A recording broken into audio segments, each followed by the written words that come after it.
ST bus station ખાતે વૃક્ષારોપણ કરવામાં આવ્યું। માનનીય વડાપ્રધાન શ્રી નરેન્દ્રભાઈ મોદી સાહેબની પ્રેરણા તથા માનનીય મુખ્યમંત્રી ભૂપેન્દ્રભાઈ પટેલજીના માર્ગદર્શનથી દૈનિક 8000થી વધુ બસો થકી 32 લાખ કિલોમીટરનું સંચાલન કરી 25 લાખ મુસાફરોને સલામત જાહેર પરિવહનની સેવા પૂરી પાડતા એસટી નિગમમાં શુભ યાત્રા સ્વચ્છ યાત્રા બેનર હેઠળ રાજ્યવ્યાપી સ્વચ્છતા અભિયાન અંતર્ગત પાલનપુર વિભાગના વિભાગીય નિયામક સાહેબ શ્રી કિરીટભાઈ ચૌધરીના માર્ગદર્શન હેઠળ આજે થરાદ ડેપો ખાતે અઠવાડિક કાર્યક્રમ અંતર્ગત થરાદ ડેપો ખાતે વૃક્ષારોપણ કરવામાં આવ્યું, જેમાં રોપેલ વૃક્ષના દાતા વૃક્ષપ્રેમી બુઢનપુર નિવાસી બાપજી ગુલાબગીરી અતીત હતા, જેમના અધ્યક્ષ સ્થાને વૃક્ષારોપણ કરવામાં આવ્યું।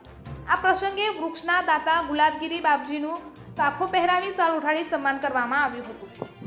આ પ્રસંગે અજયભાઈ ઓઝા, પ્રમુખ થરાદ શહેર Bhajap, media convener Hajaji Rajput, depot manager KP Chauhan, Tharad depot society director Dinesh Patel, અન્ય યુનિયન હોદ્દેદારો તથા દીપાજી રાજપૂત, સોમાભાઈ દેસાઈ, દિલીપ પટેલ, બાબુભાઈ સોલંકી, મનુભાઈ ત્રિવેદી તેમજ અન્ય કર્મચારીઓ હાજર રહેલા તેમજ સાહેબશ્રી દ્વારા જાહેર જનતાને સ્વચ્છતા જાળવવા આહવાન કરવામાં આવ્યું હતું।